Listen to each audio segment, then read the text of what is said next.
Bienvenidos al podcast del Observatorio de Inteligencia Artificial e Innovación de la Facultad de Economía y Negocios de la Universidad de Chile.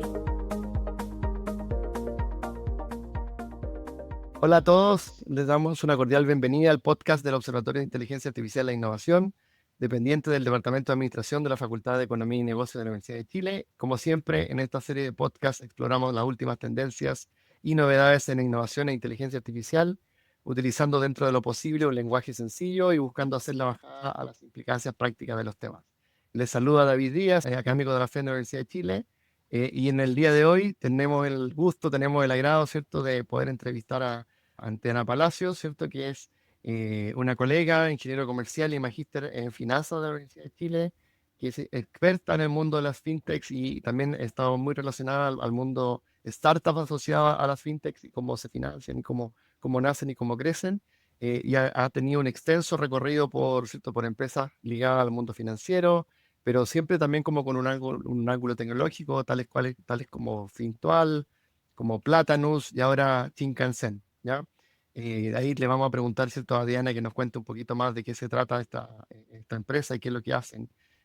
Además de todo su trabajo en el mundo privado, también ha tenido experiencia en el mundo público, ¿cierto? Diana trabajó en el Ministerio de Hacienda, también trabajó como economista en el Banco Central, donde estuvo dedicada a la redacción y a la creación de diferentes proyectos de ley que están relacionados justamente a la normativa FinTech y Open Banking, que es otro tema que vamos a estar conversando en el día de hoy. Y como si eso fuera poco, además es profesora de la FEN hoy en día, hace clases tanto en cursos cualitativos como FinTech. Así que bueno, Diana, un gusto, un agrado tenerte aquí. Muchas gracias Gracias por por la venir a nuestro invitación. podcast. Feliz de estar acá. Bueno, y más felices nosotros de poder encontrarnos y verte. Diana fue mi alumna también en algún momento, en algún pasado Exacto. histórico, ¿ya? Entonces, bueno, como siempre en la serie de podcast, como antes de entrar así en materia, siempre tratamos de hacer alguna pregunta un poquito más como cercana, ¿cierto?, para conocer un poquito más a nuestro invitado. Entonces, te quería preguntar, eh, por ejemplo, de todo lo que has vivido ya, y dado que también estás, por supuesto, muy relacionado a este mundo de la tecnología y la fintech, un negocio, ¿hay alguna tecnología así como que te haya marcado, que tú hayas dicho, no sé, pues, cuando eras niña, así como, ¡ay, qué impresionante esto! Y si nos puedes contar, por ejemplo, quizás así como algún evento histórico donde te hubiese gustado estar presente, o sea, para conocerte un poquito más y Perfecto. cómo llegaste a este mundo. Yo la verdad creo que es ahora. Si me gustaría estar en algún momento es ahora. Quizás porque soy mala en historia y no recuerdo muchos otros momentos históricos.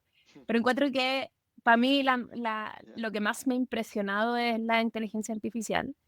em, y todo lo que uno puede llegar a hacer en el futuro con ella. Entonces, no volvería para atrás a ningún otro evento histórico que no sea hoy en día la inteligencia artificial. Por ejemplo, me pasa en mi curso, yo hace unos 4 años ya hago un curso que se llama FinTech en la Chile, en la FEN. Este curso a veces de pregrado, a veces de posgrado, lo vamos turnando. Y en 4 años lo he tenido que cambiar casi completamente solo por el avance de la inteligencia artificial. Entonces, eso es algo que no sé si podría hacer con alguna otra materia. Es algo que yo no tuve en la universidad, que tú no tuviste en la universidad, que quizás nuestra experiencia hubiese sido muy distinta. No mejor, no tengo idea si mejor o peor, pero definitivamente distinta.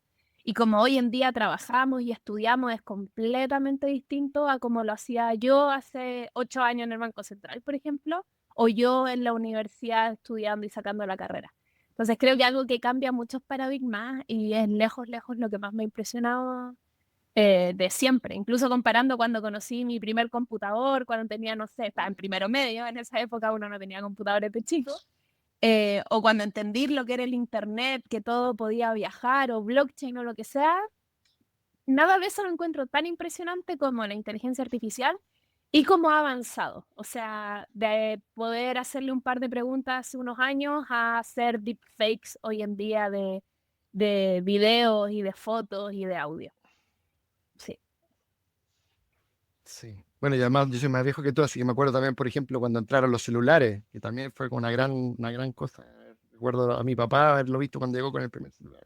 Así como, oh, y puede llamar y no tiene un cable. Así, una cosa, una locura. Pero sí, yo creo que estoy 100% de acuerdo contigo. O sea, Yo creo que esta revolución que estamos viviendo, que está partiendo, se nota que tiene comparativamente un impacto mucho más profundo, ¿cierto? Y probablemente está recién empezando. Así que bueno, vamos a ver qué nos Exacto. depara el futuro. Oye, Diana, te quería preguntar también, bueno, quizás también un poco relacionado a ese curso FinTech, ¿cómo ves tú, cierto, que al final la gracia de todas estas tecnologías es que van impactando un poco la vida diaria de las personas, cierto, la vida cotidiana? Entonces, desde la perspectiva de una persona, así de la típica señora Juanita, por ejemplo, ¿qué beneficio puedes contarnos que hoy día está teniendo esta tecnología aplicada al mundo financiero, al manejo quizás de sus finanzas personales, sus presupuestos, no sé, pagar cuentas? eh, Yo creo que inteligencia artificial, no tanto al nivel del usuario final, sino que del servicio que te entregan las instituciones financieras o quien sea. O sea, creo que hoy en día hay un gap de conocimiento importante en las personas comunes y corrientes de cómo usar la tecnología. Eventualmente ese gap espero que se reduzca, pero tienen que pasar muchas cosas. O sea, no sé quién tiene el incentivo a reducir ese gap, aparte de las universidades y los colegios, pero sí tiene un efecto importante en cómo las empresas están haciendo las cosas. O sea, hoy en día muchas empresas financieras están usando inteligencia artificial en sus procesos del día a día, por ejemplo, en temas de fraude, o en temas de eficiencia, cosas que permiten bajar el precio al cliente final, cuando entregan el servicio. Entonces, para la señora Juanita yo creo que no ve tanto el impacto de la inteligencia artificial hoy en día, pero sin duda si los precios que hoy ve para cualquier cosa, desde usar una tarjeta de prepago, los medios de pago, lo que sea, inversiones incluso, si es que esos precios han caído, probablemente es porque entró la inteligencia artificial, entraron un montón de personas que antes se dedicaban a otros rubros y hoy en día ven en el rubro financiero una alternativa interesante, con buenos retornos y donde se puede aplicar bastante la inteligencia artificial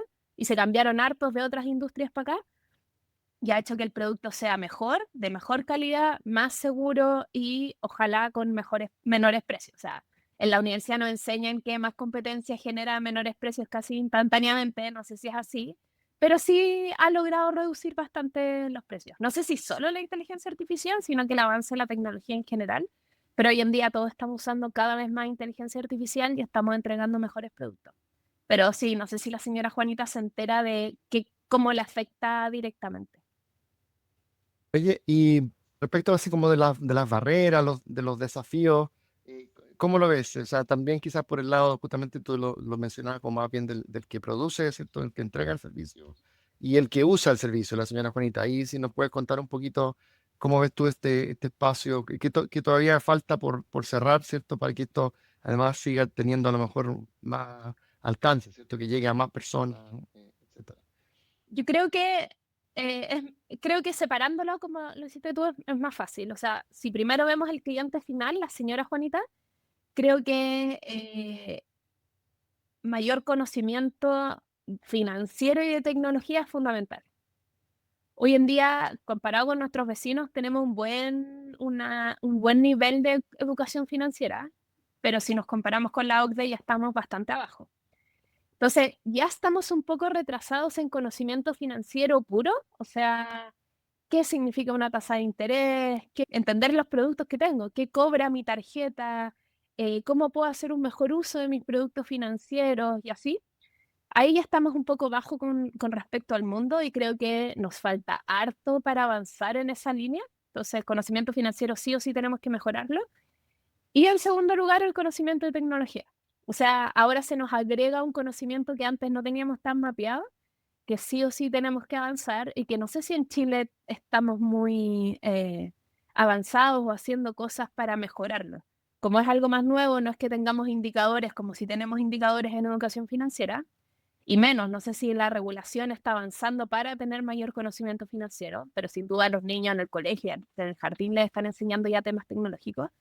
Em, pero por el lado del consumidor necesitamos mejorar esas dos cosas de manera bastante urgente. Si no, solamente nos vamos a quedar en la primera capa en donde la tecnología mejora la entrega del producto, hace que las cosas sean mejores, más eficientes, más baratas, pero nunca vamos a lograr que la persona en sí misma pueda usar la tecnología para mejorar su vida. A no ser que sean estas generaciones más jóvenes que están todo el día metidas en el computador, como no sé, mis alumnos, por ejemplo, que tienen veintitantos años. Entonces, por ahí tenemos un desafío grande, ¿eh? Que no sé cuál es el incentivo, no sé quién lo tiene que mejorar. Educación financiera estamos avanzando, pero educación tecnológica yo creo que no mucho. Y en la segunda pata, como en el lado de quien entrega el producto, ahí creo que el conocimiento tecnológico está bastante avanzado. En Chile tenemos un nivel, una cantidad de startups alto. No, hartas startups están entrando. Hartas startups extranjeras están tratando de entrar a Chile. Y eso hace que el nivel vaya subiendo poco a poco. Y acá también tenemos facilidades de financiamiento que en otros lados no están. O sea, Startup Chile fue algo bien único en su momento. Fue la primera aceleradora gubernamental en el mundo. Hoy en día tampoco hay tantas, entonces hartas startups, por ejemplo, vienen a Startup Chile a recibir financiamiento y a recibir la información del ecosistema, y eso hace que se traigan sus propias tecnologías y que se atraigan desarrolladores buenos, economistas buenos, toda la gente que se está dedicando a eso. Entonces, en cuanto a conocimiento tecnológico, creo que vamos bien. Yo creo que ahí hay más un tema de competencia, o sea, todos podemos tener acceso a la inteligencia artificial, podemos tener acceso a la tecnología, pero hoy en día a las startups, sobre todo financieras, les cuesta mucho entrar a competir con el resto de las empresas, cosa que la ley FinTech y Open Banking va a cambiar, pero nos queda hasta el 2028, 2029 para que eso se implemente. Entonces, algo que sí pasa hoy día es que, no sé, un prepago nuevo quiere abrir, una FinTech quiere hacer un prepago y le cuesta entrar. Es mucho más caro para ella entrar que para un banco.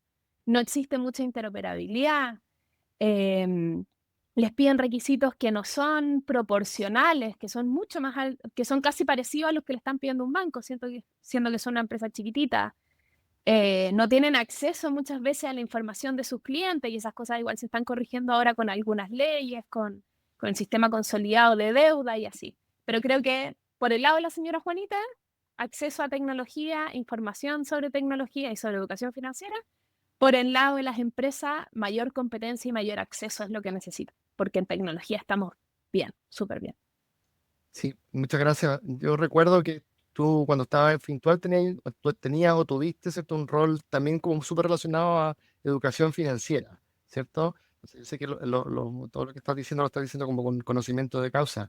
Y también veo que por el lado justamente de las herramientas de inteligencia artificial, ahí también hay otro potencial o cierta aplicación, uso que probablemente va a ayudar mucho a democratizar, ¿cierto? Esta idea de la educación y en particular financiera. Pues no sé, pues se me ocurre crear así como un bot que alguien le pueda hacer preguntas y explícame qué significa este contrato que estoy firmando, las características de este producto y qué pasaría si en vez de tomarlo en no sé cuántas cuotas lo hago en cuotas. O sea, Exacto. todas esas cosas que a lo mejor antes eran complejas, hoy día probablemente con un bot de inteligencia artificial se van a poder realizar. Entonces, te quería llevar quizás también volviendo como eso, como a ese pasado reciente tuyo, cuando estabas en Fintual, em, y quizás no tan personificado en Fintual, pero empresas de ese estilo, ¿cierto? ¿Cómo crees tú que eh, están aportando un poco esta idea de la democratización y por qué están ganando tanta popularidad?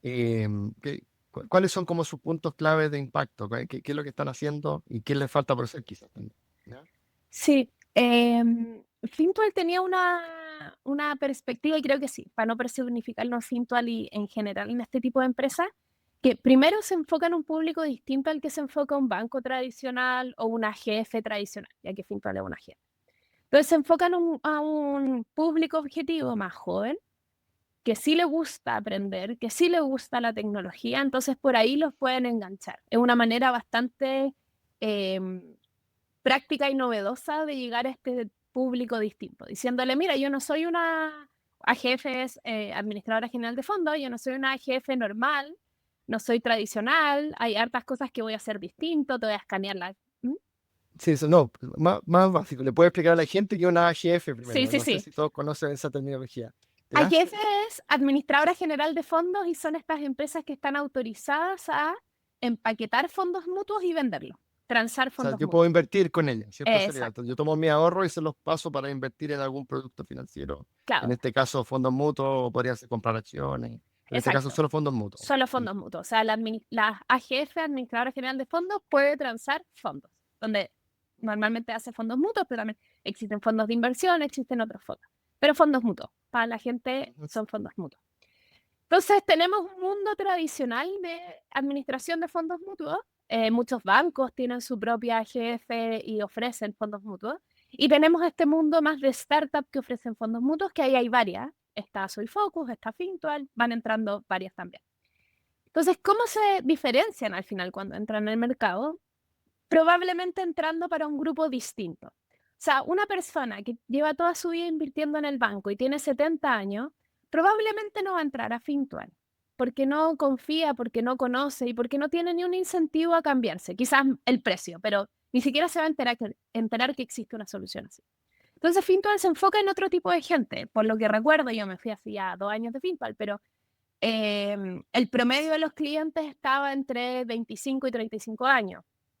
Había gente mayor, obviamente, pero ese era su público objetivo, profesionales, 25 a 35 años, muchas veces personas que nunca habían invertido en su vida, porque no les interesaba, o no lo sabían hacer, o no tenían la plata suficiente porque están recién saliendo de la universidad. Entonces, para enfocarse en ese grupo, una manera bastante práctica, como te decía antes, es decir, bueno, ¿cómo yo me diferencio? Déjame educarte sobre lo que estás haciendo. ¿Por qué? Porque el mundo tradicional normalmente tiene una postura de pásame tu plata, yo la administro, tú no tenés por qué saber estas cosas son complicadas, es todo muy raro, tú pásamela, págame la comisión y listo, te olvidas. Y Fintual no, o este tipo de empresas no.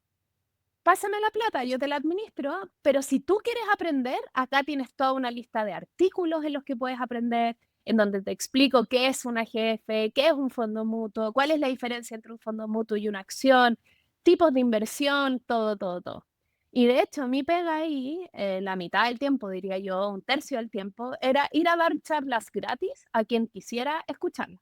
O sea, fui a empresas, a hablar de educación financiera, y bien enfocado en finanzas personales, o sea, cómo administrar tu plata.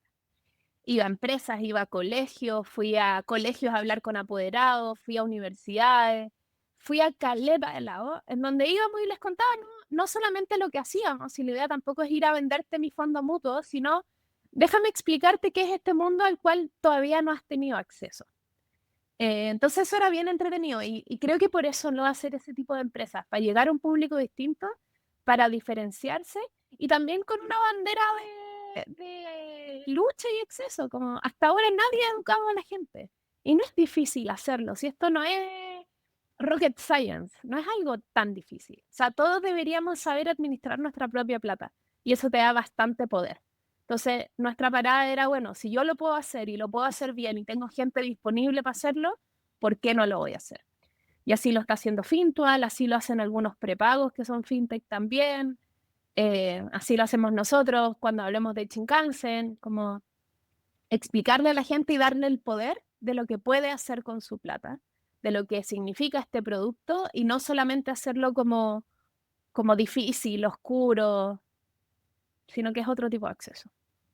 Sí, ahí, bueno, cuando te escuchaba también pensaba, por ejemplo, que hay temas culturales en el sentido de que, no sé, pues en Estados Unidos justamente la gente, entre comillas, de a pie, ¿cierto? De la calle, está mucho más acostumbrada, no sé, pues tengo un poquito de ahorro, voy a invertir, voy a comprar algo, voy a comprar una acción.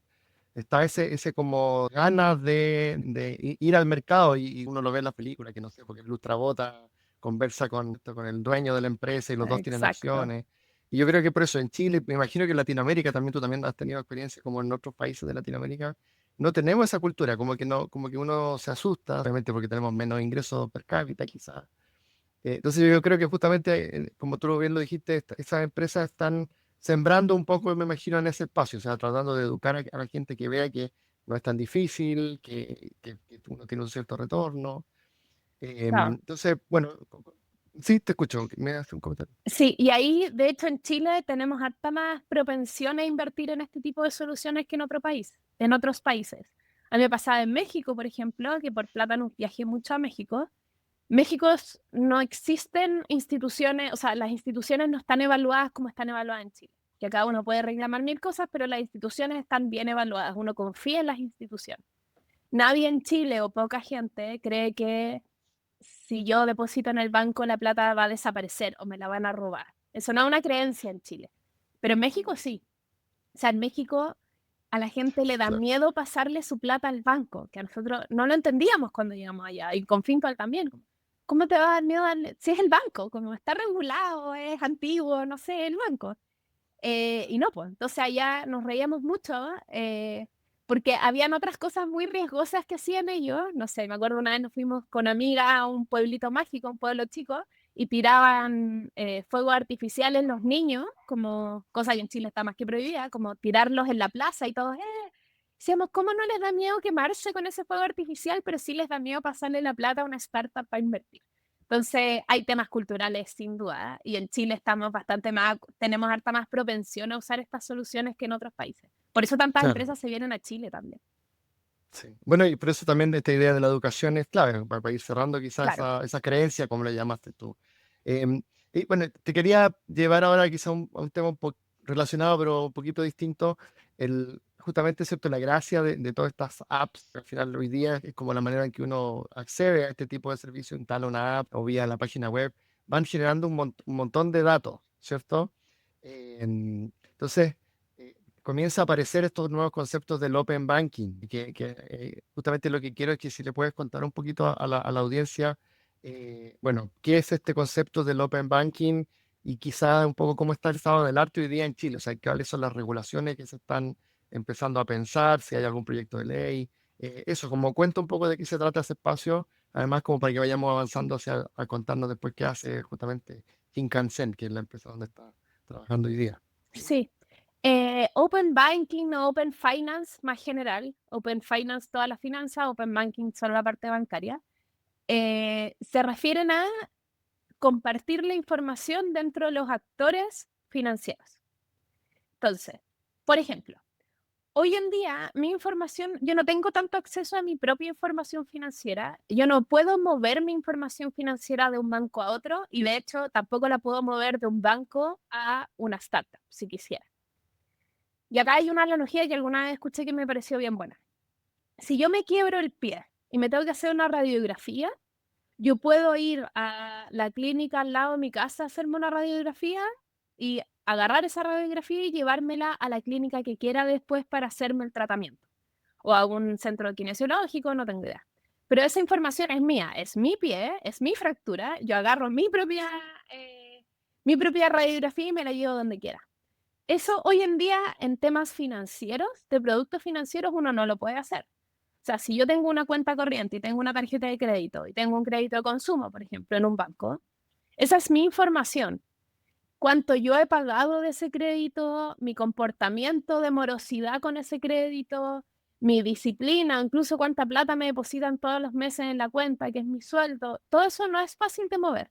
Y debería ser fácil, porque ese es un historial interesante para un próximo banco si yo me quiero cambiar. Entonces, hace un par de años en Chile no teníamos nada, hace, digamos, 8 años en Chile no teníamos nada de eso. Y hemos ido avanzando, por ejemplo, existe la ley de portabilidad financiera, que así como yo me puedo portar de teléfono, mi número lo puedo ir portando de una compañía a otra. Hace unos, a mí me tocó estar en esa ley, no me acuerdo hace cuántos años fue, 7, 6 años será.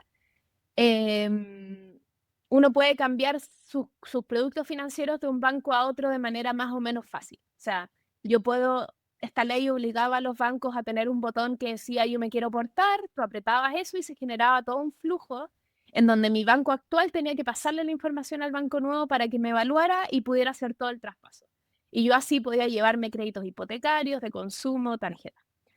Por muchas razones esa ley no se implementa mucho, o sea, existe, uno puede portarse, los bancos están obligados a facilitar la portabilidad, pero por varias razones no pasa nada y no se usa.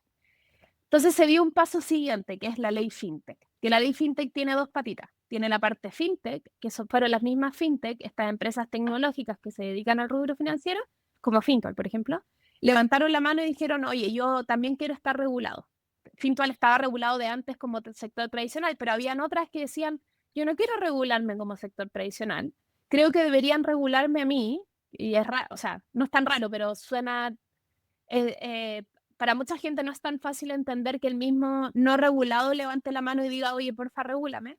Entonces ellas levantaron la mano y dijeron, por favor, regúlennos, porque necesitamos estar regulados, porque es mejor para el cliente final y porque quiero competir en las mismas condiciones que los que ya están regulados.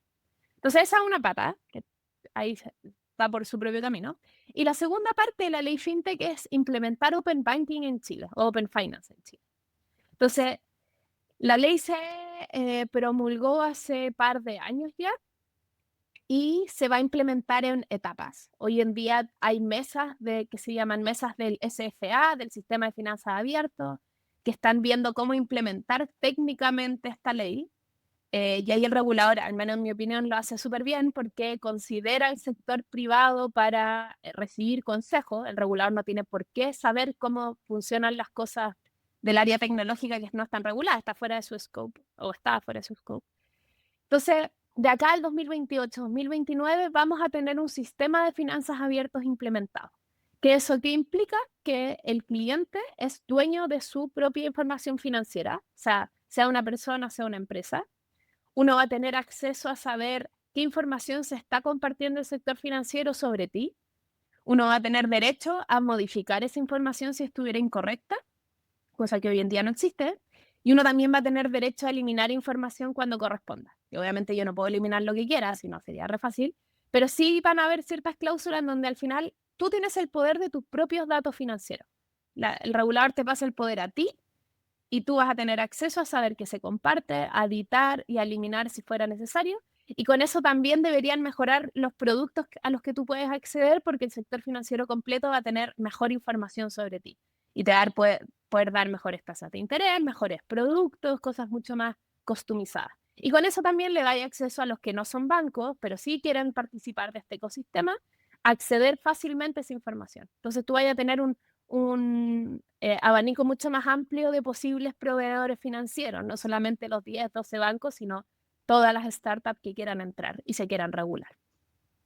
De ahí, justamente, de nuevo, como para ir explicándolo a la audiencia, si nos podéis contar un poquito como cuáles son los tipos de actores que están en este ecosistema financiero más modernos, que ahora aparecen estos nuevos actores que antes no estaban, que se quieren regular.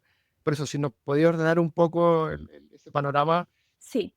Yo en clase siempre parto como mostrando los 3 grandes pilares que ve el regulador, que son actividades bancarias o instituciones financieras que tienen actividades bancarias, valores y seguros. Así lo ve el regulador, de hecho, la CMF, que es la unión de el regulador de instituciones bancarias o instituciones financieras con el regulador de valores y seguros. Entonces, siempre lo han tenido en estos 3 pilares bien separados.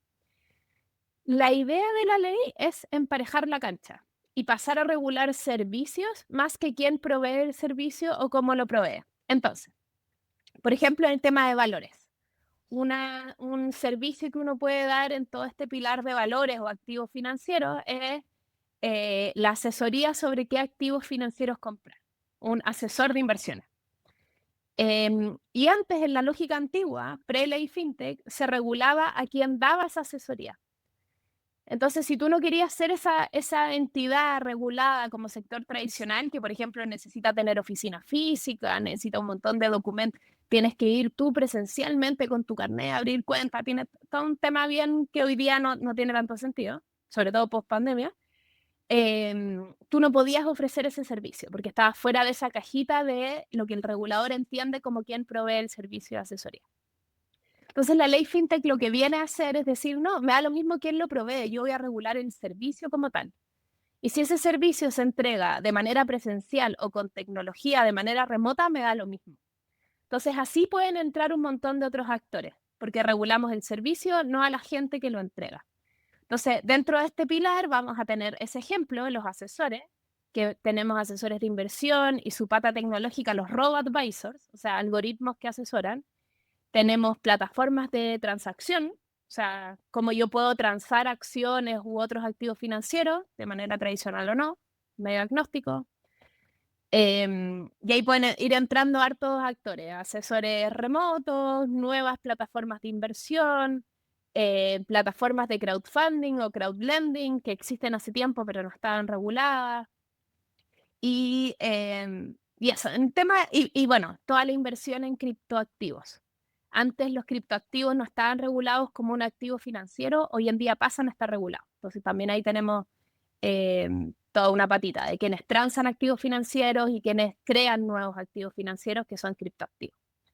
Y por el lado de las instituciones bancarias, instituciones financieras que se relacionan con plata, como ese otro pilar, ahí tenemos millones de actores que entran. O sea, Dentro de esa parte podemos ver todo lo que se relaciona al flujo del dinero, o sea, cómo yo pago, cómo yo mantengo la plata guardada, cómo yo pago, voy a tener iniciadores de pago, voy a tener adquirentes o subadquirentes y así. O sea, todo como esta cadenita del modelo de 4 partes, que es una ley que se aprobó hace no tanto tiempo acá en Chile, voy a tener un montón de subservicios en los que pueden entrar empresas tecnológicas, como la adquirencia o la subadquirencia, que es como cuando el que se pone entre la institución financiera y el comercio. O sea, todo ese flujo donde pasa la plata, esa es la adquirencia y subadquirencia. Voy a tener también neobancos, como Tempo, por ejemplo, que está entrando como el primer neobanco en Chile, el primer banco digital. A eso se refiere que sea un neobanco, que es un banco 100% digital que hoy en día en Chile no tenemos. Voy a tener empresas que entran a hacer, que no quieren ser un banco completo, sino que quieren hacer prepagos. Muchas startups están haciendo prepagos. Prex, etc. Abierta. Mercado Pago, que es más grande. Entonces ahí también voy a tener un montón de empresas tecnológicas que entran. Bueno, billeteras digitales también. Y en la parte de préstamos voy a tener crowdfunding, crowdlending, scoring de crédito, que son estas empresas tecnológicas que con información la procesan y con un algoritmo te dicen más o menos cuál es tu nota crediticia, para que uno agarre esa nota y vaya a pedir un crédito. Tenemos muchos tipos de empresas que pueden entrar acá. Y ahí, justamente en este nuevo espacio, muchas gracias. Igual dijiste algunas definiciones que la gente a lo mejor no conoce, crowdfunding, crowdlending, Perdón. algunos conceptos. Pero, por ejemplo, bueno, solo para que los que no conocen bien rápido, crowdfunding son, a veces se juntan personas para prestarles a otros. Esta idea como de que una muchedumbre, un crowd, ¿cierto?, le ayuda a financiar un proyecto a una empresa, o yo le puedo prestar plata a una empresa. Eso es que es crowdlending. Entonces, como que nos juntamos entre varios y le prestamos plata, hacemos una vaquita, ¿cierto? Exacto. Ya, entonces, no, te quería mover ahora hacia, si nos puede explicar, entonces, en este espacio, ¿qué hace Shinkansen? ¿Dónde se quiere posicionar un poco cuál es la proposición de valor que ustedes están trabajando y proveyendo? Sí. Sí, Shinkansen su mayor negocio, su mayor foco es conectar comercios a bancos. Entonces, cada comercio tiene una cuenta en uno o más bancos, porque tiene que ahí recibir la plata de los clientes y pagar a sus proveedores. O sea, necesitan una cuenta. Y si es que no, cualquiera de nosotros tiene una cuenta, gestionarla es re fácil. O sea, ¿cuántas veces te entra plata? Pocas veces, el sueldo y un par de veces más. Y para que la plata salga, tú haces pagos específicos, vas a un comercio y pagas con tarjeta o sacas plata, no sé. Pero es fácil de gestionar. Pero para un comercio no es tan fácil, porque recibe miles de pagos, si le va bien, miles de pagos en el día de sus clientes, y tiene que hacer muchos pagos también hacia afuera a sus proveedores. Entonces, la gestión de esas cuentas no es tan sencilla y no es como nosotros, clientes particulares, que vemos la cartola y vamos viendo qué pasa, sino que muchas veces ellos se quieren conectar al banco mediante una API, donde una API es una interfaz de conexión entre máquinas, o una manera fácil como de consultar información de un lado a otro sin tener que yo estar mirando una página, sino que sea algo más automático. Entonces, para los comercios que tienen muchas transacciones al día, que entran y que salen, esa conexión es difícil y les toma tiempo. Entonces, lo que hace Shinkansen es automatizar eso. Entonces, lo que nosotros hacemos es, decimos que hacemos rieles, nos llamamos Shinkansen por el tren japonés, el tren bala. Entonces, toda nuestra idea es que, bueno, la plata es un dato. La plata uno de chico la entendía como un billete, después la entiende como, plata que está en una tarjeta. Pero hoy en día la plata es un dato que vive en Internet, en las nubes de los bancos y de los comercios y de donde sea, de todas las instituciones financieras. Y si es un dato que está en una base de datos, debería moverse a la velocidad de cualquier otro dato, que es a la velocidad del Internet. Si es que yo voy a hacer cosas, voy a mover plata usando Internet, debería moverse así de fácil la plata de un lado a otro y cambiarse la base de datos de acá a la de acá y listo. Entonces, lo que nosotros hacemos es conectar a los comercios con los bancos para que esa conexión sea rápida, para que ellos puedan automatizar sus pagos y también puedan conciliar de manera fácil, o sea, agarrar todos los pagos que les están entrando de los clientes y poder identificar fácil, bueno, qué pago corresponde a cada cliente sin que tenga que estar alguien mirando la cartola todo el día como, la señora Juanita depositó 100, ya lo anota, no, sino que todo eso sea automático. Entonces lo que nosotros hacemos es crear APIs, esta conexión automatizable en donde yo puedo recoger, enviar información fácil y de manera automatizada, no con alguien mirando las cosas. APIs de entrada y salida de plata, y tenemos un servicio un poquito más amplio que es manejar toda la tesorería. Pero eso hace Shinkansen, en realidad yo no hago eso. Lo que yo estoy haciendo es crear una cámara de pagos. Entonces, en Chile existe la infraestructura financiera completa, que la infraestructura financiera la podemos pensar como el piso por sobre el cual están todas las otras instituciones, donde se paran los bancos, esta fintech que estaba comentando, es toda la maquinaria esencial que necesitamos para que todo lo de arriba funcione, para que los bancos funcionen, para que las personas puedan hacer pagos con tarjeta y transferencia. Entonces, una parte importante de esta infraestructura son cámaras que gestionan pagos. Entonces, hay cámara para cada cosa. Hay una cámara de cheques, por ejemplo, que es la que se encarga de decir, bueno, cuántos cheques se transaron hoy en día. Que todos los bancos me traigan sus cheques y yo voy a ver quién le debe a quién y pasar la plata. Eso hace una cámara, como decir, juntar a los participantes y decir, bueno, quién le debe a quién, de manera inmediata o diferida o como sea, y hacer todos los pagos. Pero se encarga de hacer esa liquidación y esa compensación. Sí, de hecho he visto unas apps que hacen eso como por ejemplo con las cuentas cuando uno va de viaje con los amigos o para pagar los Exacto, restaurantes, en vez de estar, ¿cierto?, pasándose la plata, uno anota y después al final hace ¿cierto?, exacto, el cierre de la operación, ¿no? Se pasa los exacto. netos, ¿no? Entonces, eso es una de las cosas que puede hacer una cámara. Estas aplicaciones son una mini cámara como entre personas. Entonces, en particular, nosotros estamos creando una cámara de pagos de bajo valor, que son transferencias. Las transferencias que nos hacemos entre nosotros en el día a día. Existe solo una cámara de pagos en Chile, y esta cámara, lo que hacen las cámaras de pagos de bajo valor es decir, bueno, voy a agarrar todas las transferencias que se hicieron durante el día entre todos los bancos y prepagos y lo que sea, y la cámara que hoy en día existe dice que 2 veces al día voy a hacer este neteo. Voy a decir, del Santander se mandó tanta plata, le debe no sé cuánto al Banco de Chile, le debe no sé cuánto a Prex, le debe no sé cuánto a Mercado Pago y así. Entonces nosotros estamos creando una cámara distinta a la lógica que existe hoy en día, que va a estar 100% enfocada en prepagos, en empresas fintech que lanzan su prepago. Porque los bancos ya tienen su propia cámara, funciona bien para ellos, pero hay hartas cosas que no funcionan para un prepago. O sea, el prepago no puede entrar directamente en esa cámara, por ejemplo. Entonces nosotros nos queremos enfocar en eso, con eso podemos mejorar su servicio y podemos mejorar el servicio que le entregan al cliente final, que es David Díaz, la señora Juanita, Diana. Yo estoy creando esa cámara que es bastante regulada, entonces estoy en todo el proceso regulatorio para que salgamos probablemente el próximo año. Bueno, justo me robaste la pregunta. Justo te iba a preguntar que cuándo esperan estar ahí ya operando. Junio del otro año, si sale todo bien. Sí. Oye, y pues ya como para ir cerrando, estaba pensando un poco así como qué consejos le podrías dar tú a quizás nosotros, en las personas que nos escuchan, tenemos muchos egresados, gente relacionada a todo este mundo. ¿Qué consejos le podrías dar tú a esa persona que está empezando a emprender en este mundo fintech o que tiene ganas? ¿Qué le diría hoy en día? O sea, que ponga ojo en qué cosa o dónde puede ir a, no sé, conseguir funding, o sea, porque tú también tienes experiencia como en ese mundo.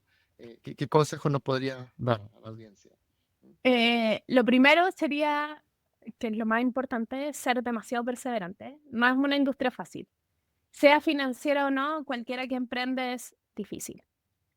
Hoy en día tampoco estamos en un momento en donde la plata fluya tanto a las startups como si pasaba antes. Entonces, lo clave, primero, es la perseverancia. O sea, tener muy claro lo que quieren hacer y ser muy perseverante en salir a ver si es una necesidad real, ir ajustando el producto a lo que realmente la gente quiere y por lo que realmente quiere pagar, que es algo que muchas veces no hacemos. O sea, decimos, ya, yo quiero emprender y tengo esta idea y esta idea fija y estoy seguro que hay gente afuera que quiere comprarla. No, hay que ir afuera y ver si la gente la quiere comprar. Perseverancia primero. Segundo, las redes. O sea, en el mundo de las startups, empaparse del ecosistema es súper importante.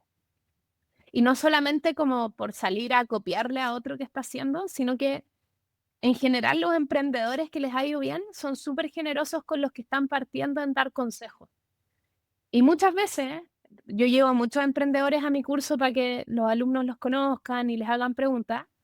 Ellos muchas veces dicen a los alumnos que quieren emprender, si es que quieres emprender en un rubro en particular o si tú admiras mucho a un emprendedor o emprendedora que ya es exitoso y está en el mercado, escríbele por LinkedIn y pídele un café y pídele consejo.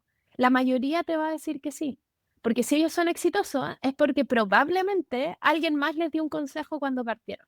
Entonces es una manera de devolver la mano. Entonces, perseverancia, empaparse del ecosistema, ir a eventos, escribirle a gente que admiras, conversar con gente y hablar mucho de tu idea.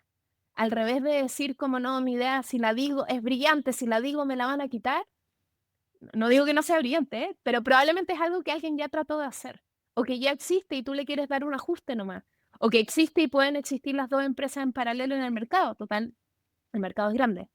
Entonces, también compartir la idea, iterar, preguntarles, pedirles feedback a la gente que usa o no usa tu producto. Como no tratar de esconderse y tratar de sacar un producto perfecto, sino al revés. Lanzarse con lo que tengan, perseverar un montón y pedir opiniones de gente que ya le va bien, de gente que no tiene idea, como salir, abrirse. Y yo siempre estoy disponible para un café también para conversar sobre ideas. Así que el que quiera, si alguien está escuchando y quiere saber o quiere saber de levantamiento de fondos o lo que sea, me puede escribir en LinkedIn y yo siempre voy a conversar media hora con quien sea. Bueno, Diana, muchísimas gracias. Muy, muy buenos consejos. Yo creo que le diste en el clavo ahí. Todo eso. Siempre he escuchado mucho también eso del no le quiero contar a nadie mi idea porque, no sé, me la van a copiar. Oye, somos como 8 billones de personas en el planeta Tierra. Seguro alguien tuvo la misma idea que tuvo. Una cosa es la idea, otra cosa es cómo uno la lleva a la práctica, a la implementación. Entonces, Exacto. no, perder ese miedo. Yo creo que también hay un poco de eso. Entonces, son como muy tímidos. Hay que ir, ¿cierto? Y hacer esas conexiones. Yo creo que es muy relevante. Bueno, Diana, ha sido muy, muy enriquecedor esta charla. Muchas gracias por todo tu conocimiento y por compartir con nosotros. Bueno, quería dejar invitada a la audiencia para algún próximo capítulo. Les damos las gracias a todos por estar escuchando y hasta la próxima. Gracias, Diana, que estén muy bien. Chao. Chao, chao. Hasta luego. Gracias y hasta el próximo capítulo.